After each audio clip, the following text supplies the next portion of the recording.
नमस्कार, NBS news 24 में आप सभी का बहुत बहुत स्वागत है और मैं हूं आपके साथ दीपिका। कोरोना के बढ़ते दौर में जहां सबके लिए मुश्किलें बढ़ गई हैं, कई लोगों के रोजगार छिन गए, कई इस महामारी से जूझ रहे हैं।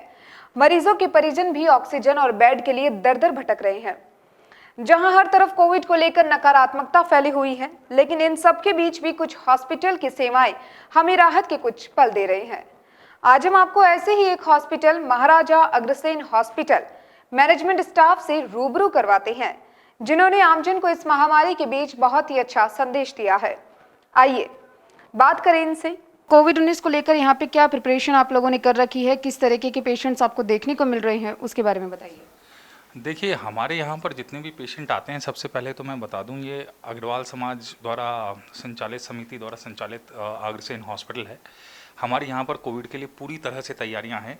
यहाँ पर हमारे कोविड के बेड्स हैं, ऑक्सीजन की पूरी व्यवस्था है और हमारा जो स्टाफ है वो वेल ट्रेंड है, डॉक्टर्स भी पूरी तरह प्रिपेयर्ड है और हम पूरी तरह तैयार हैं कि हमारे यहाँ पे जितने भी एडमिशन्स आते हैं उनको बहुत ही अच्छा ट्रीटमेंट दें और हमारे यहाँ से वो स्वस्थ होकर जाएँ।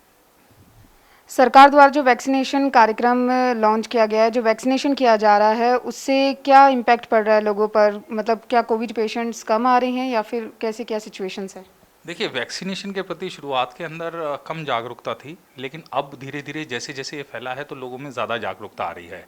अब दिक्कत ये हो रही है कि शुरुआत में जब लोगों को अवेयर होना चाहिए था तब उन्होंने वैक्सीनेशन नहीं करवाई और अब शायद वैक्सीनेशन की शॉर्टेज है।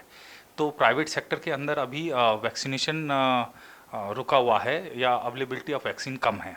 तो हमारी रिक्वेस्ट है कि अगर जब भी वैक्सीनेशन शुरू हो या जितने भी सरकारी सेंटर्स हैं जहाँ पर ये हो रहा है, वहाँ पर जल्द से जल्द वो वैक्सीनेशन करवा लें। और वैक्सीनेशन का बेनिफिट ये होता है कि आपको एक सपोर्टिव ट्रीटमेंट मिलता है, जिससे आप कुछ हद तक बच जाते हैं इससे। तो आपको इससे एक बचाव मिलता है और इसके बारे में जितनी भी भ्रांतियाँ उनको दूर कर लें। भारत की वैक्सीन बहुत अच्छी है और इसको जितना जल्दी हो सके, अगर आपको जब भी मौका मिलता है, सरकार द्वारा बहुत अवेयरनेस प्रोग्राम चलवाए जा रहे हैं, आप इसको जितना जल्दी हो सकता है, जिस सेंटर पे हो सकता है वहाँ पर जाकर लगवा लें।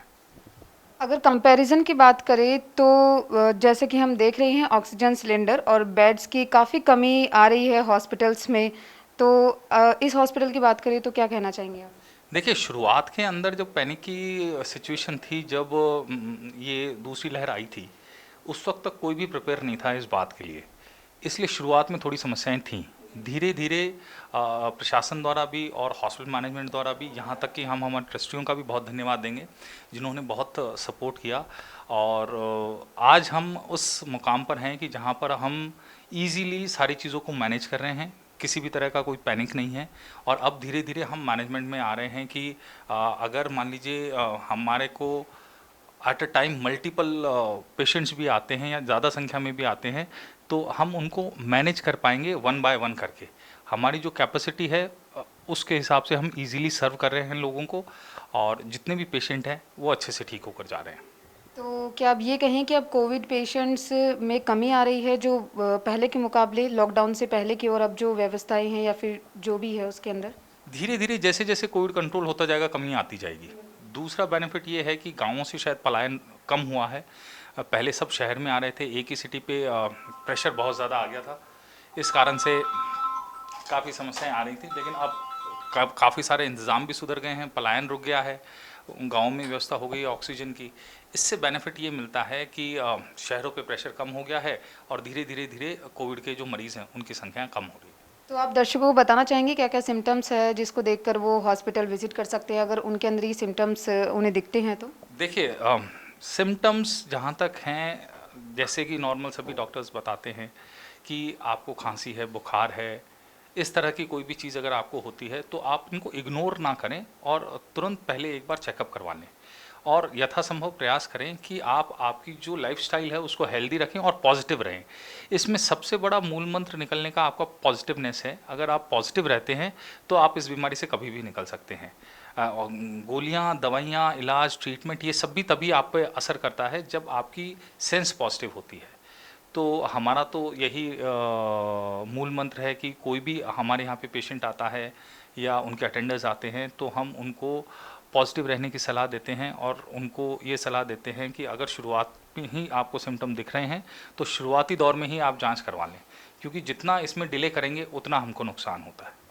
तो एक आम नागरिक होने के नाते या फिर एक हॉस्पिटल का आप मैनेजमेंट कर रहे हैं, उसके नाते आप क्या संदेश देना चाहेंगे दर्शकों को?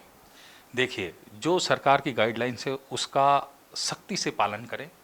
आ, ये मानकर चलें कि दुनिया के अंदर कोई भी इंफ्रास्ट्रक्चर इतना सक्षम नहीं है कि इस महामारी को एकदम से आपको सारा सपोर्ट मिल पाएगा। अमेरिका में भी ऐसा नहीं हुआ, जितने भी विकसित देश हैं उनमें भी ऐसा नहीं हो पाया। हमारा देश अपनी कैपेसिटी से कहीं ज़्यादा बेहतर तरीके से व्यवस्था कर रहा है, लेकिन इसमें सबसे बड़ा कंट्रीब्यूशन आम आदमी का स्वयं का है। उनको ये देखना है कि सरकार द्वारा बनाए गए नियमों का पालन करें, मास्क लगा कर रखें, सैनिटाइज रहें, हाथों को सैनिटाइज करें, 2 गज की दूरी बनाएं, बेवजह बाहर ना निकलें। जब तक कि ये महामारी पूरी तरह दूर ना हो जाए, इन नियमों का सख्ती से पालन करें। अगर आप हम मिलकर इस कार्य को करेंगे तो प्रशासन के लिए और जितने भी मेडिकल इंस्टीट्यूशंस हैं उनके लिए बहुत इजी हो जाएगा इस चीज़ को कंट्रोल करना। ये आपके भी भले में है और हम सबके लिए भले की बात है। चलिए, बहुत बहुत धन्यवाद आपका। आपने हमारे दर्शकों को इतने अच्छे से जागरूक किया। तो देखा आपने किस तरीके से इन्होंने हमें बताया है कि किस तरीके से हमें कोविड-19 को लेकर सावधानियां बरतनी चाहिए और कैसे हमें हमारा और अपने परिवार का ध्यान रखना चाहिए। हॉस्पिटल के मैनेजमेंट ने तो अपनी बात कह दी, अब इसके साथ साथ ये भी जरूरी है कि हम भी अपनी तरफ से पूरी सावधानी बरतें और बिना वजह न खुद मुसीबत में पड़े, न अपने परिवार को पड़ने दें। और तमाम बाकी खबरों के लिए बने रहिए NBSC न्यूज़ 24 के साथ। नमस्कार।